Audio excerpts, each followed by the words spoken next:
जो गिरने वाला शेयर है वो है इन्फोसिस, और इन्फोसिस के प्रेशर में बाकी शेयर भी टूट रहे थे, लेकिन वो रिकवर कर गए। इन्फोसिस अभी भी करीब 1.5% नीचे ये कारोबार कर रहा है। एक थोड़ी सी माहौल ख़राब करने वाली खबर आई थी कि $1.5 बिलियन की एक मल्टी ईयर की डील थी एक बड़े ग्लोबल क्लाइंट के साथ। हालांकि नाम का खुलासा नहीं किया कंपनी ने, लेकिन ये ज़रूर बताया है कि वो डील जो है वो रद्द कर दी गई है। सितंबर में MOU किया था कंपनियों ने। तो डिटेल्स क्या हैं, आखिर क्यों इतना प्रेशर है, वो डील कितनी अहम थी और इस वक्त कितनी डील्स हैं कंपनी के पास, ये तमाम जानकारी लेकर हमारी सहयोगी अनीशा हमारे साथ जुड़ गई हैं। अनीशा बताइए, निश्चित तौर पर एक मूड स्पॉइलर एक ये खबर है, अपडेट्स क्या है इसके? इन्फोसिस में थोड़ी गिरावट देखने को मिल रही है। हालांकि lowest point of the trading session से वो काफ़ी रिकवर कर गया है, बट नॉनदलेस जो स्टॉक है वो थोड़ा वीक ट्रेड कर रहा है। इसका रीज़न ये है, कंपनी ने सितंबर में अनाउंस किया था कि उन्होंने एक ग्लोबल कंपनी के साथ मेमोरेंडम ऑफ अंडरस्टैंडिंग या मास्टर एग्रीमेंट साइन किया है, जिसका पोटेंशियल था $1.5 बिलियन, जो कि नेक्स्ट 15 साल में आने वाला था। अभी कंपनी ने ओवर द वीकेंड इन्फॉर्म किया कि वो जो एग्रीमेंट हुआ था वो कैंसिल हो गया है।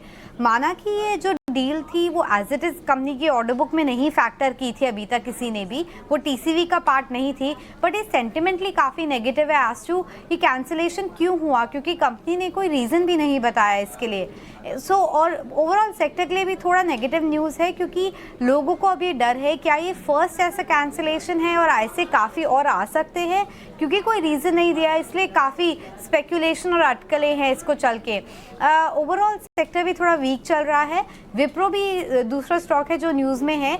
हमने फ्राइडे को देखा था स्टॉक में ऑलमोस्ट 7-8% का रैली था, क्योंकि रिपोर्ट्स थी कि जो मिस्टर संजय जलोना है, जो एक्स MD एंड CEO हैं L&T इन्फोटेक के, वो शायद विप्रो ज्वाइन कर लेंगे ना। कंपनी ने हमें एक क्लैरिफिकेशन भेजा है, उन्होंने पूरा तरीके से नकार दिया है इस टाइप के क्लेम्स और र्यूमर्स को।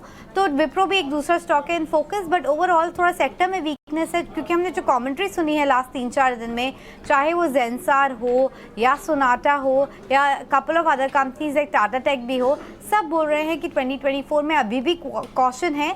तो इम्प्रूवमेंट थोड़ा दिख रहा है पहले से, लेकिन अभी भी पूरा सेक्टर हेडविंड खत्म नहीं हुआ है, इसलिए भी पूरा सेक्टर फोकस में है। ठीक है, शुक्रिया अनीशा इस तमाम अपडेट के लिए। तो निश्चित तौर पर IT को लेकर खबरें आ रही है, लेकिन कहीं न कहीं जो ग्लोबल आर्थिक अनिश्चितताएं हैं वो कंपनियों पर हावी हो रही हैं। और यूरोप जो कि एक बड़ा मार्केट है, वहाँ अगर हम ख़ास तौर से UK की इकॉनमी की बात करें तो वहाँ पर लगातार 3 क्वार्टर से उनकी GDP में थोड़े थोड़े कॉन्ट्रैक्शन आ रहे हैं, और अब इस बात की चर्चाएं हो रही हैं, इस बात के आसार बढ़ गए हैं कि शायद वहाँ की इकॉनमी मंदी में चली जाए, जो कि एक झटका होगा इंडियन IT कंपनीज के लिए, क्योंकि एक बड़ा रेवेन्यू वहाँ से ड्राइव होता है यूरोप से, और UK को भी अगर उसमें हम इंक्लूड करके देखें तो।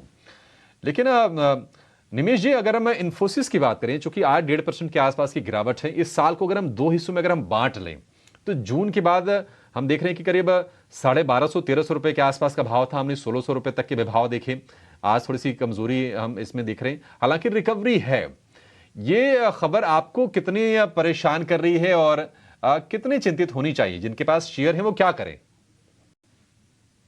देखिए, मेरे हिसाब से कोई बड़ी चिंता वाली कोई न्यूज नहीं है। डेफिनेटली एक सेंटिमेंटल इम्पैक्ट है। आज स्टॉक ने हम लोग 2% डाउन देखा है और देख रहे हैं कि एक रिकवरी भी आ रही है। तो कल से जो है वो अगर मार्केट जो है अदर थिंग्स पे फैक्टर करता रह रहा है।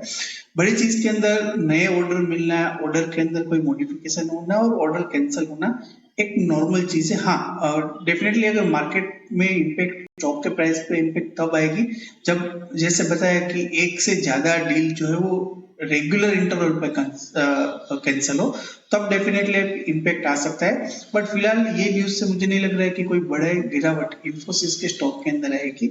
Point number 1। पॉइंट नंबर 2, अगर कोई भी गिरावट आती है तो मुझे लग रहा है कि इन्फोसिस जो है वो एक बाइंग अपॉर्चुनिटी है, क्योंकि फिलहाल देखिए कि जब से स्टॉक ने प्रीवियस हाई हम लोग देखे तो 1950 के आसपास का स्टॉक का एक हाई था, तब से लेके एक अच्छा करेक्शन स्टॉक ने दे दिया है। और अगर रिजल्ट की बात देखें 2021 से बाद से 2023 पिछले 1.5-2 साल का अगर रिजल्ट देखें तो रिजल्ट में कई बार भी इतनी खराबी नहीं थी।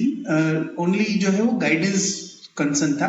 बट कंपनी अच्छा कर रही है और फिलहाल अभी मैनेजमेंट कमेंट्री देखे जैसे एसेंशियल में रिजल्ट दिए थे, गाइडेंस बेटर हुआ है, तो मुझे लग रहा है कि कहीं ना कहीं एक ये मार्केट हाई लेवल पे है और यहाँ से अगर आपको कंफर्ट कोई चाहिए, कोई स्टॉक है, तो वो आईटी सेक्टर दे सकता है वोलेटिलिटी के अगेंस्ट में। तो इन्फोसिस के अंदर व्यू मेरा बुलिश है, मैं आपको बाय करने की राय देता हूँ। ये बाइंग अपॉर्चुनिटी है, 2% का गिरावट, और मुझे लग रहा है कि एक शॉर्ट टू मीडियम टर्म के अंदर इन्फोसिस के अंदर 1650 से 1700 के टारगेट प्राइस देखने को मिल सकते हैं। तो मुझे लग रहा है कि ये एक बाइंग अपॉर्चुनिटी देखना चाहिए और यहाँ से इन्फोसिस को बाय करना चाहिए।